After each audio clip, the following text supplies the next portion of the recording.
Hi everyone, welcome to our Facebook page. In this video, we're going to make a beautiful pattern drawing. Here we are making a 3D art. So cut a heptagon shape from this graph paper and start drawing it. Here we are going to make these random lines like this. After this, you can also put symmetrical lines for more decoration, but we are just adding lines as we are making a 3D shape here. You can also make a mandala art this way. Put more lines on it. Shaded part is must for 3D designs. It will create a very nice illusion, and look how we are doing here. Shade it and spread the color as well using a sponge or a cloth. We are also adding some more colors to the tip of the drawing like this, and add more circles on the outer part. Create a beautiful design like this, and look, it's ready.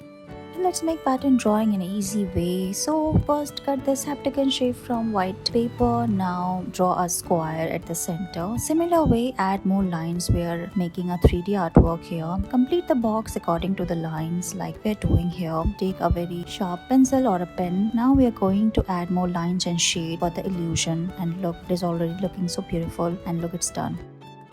Let's draw a 3D artwork in a very easy method. So first draw a spiral at the center and draw lines around it. Similar way, we are making these triangles like we are doing here at the center, and then we are going to complete the drawing by adding more lines. So we are going to attach all of them, and look at the beautiful pattern, and it is a very symmetrical as well. After this, we are going to color one part using a black pen like this. Add more details. Take a pencil and start shading it, and remove some of the paint, and look, it's ready. Thank you so much for watching this video. Please like and share with your friends.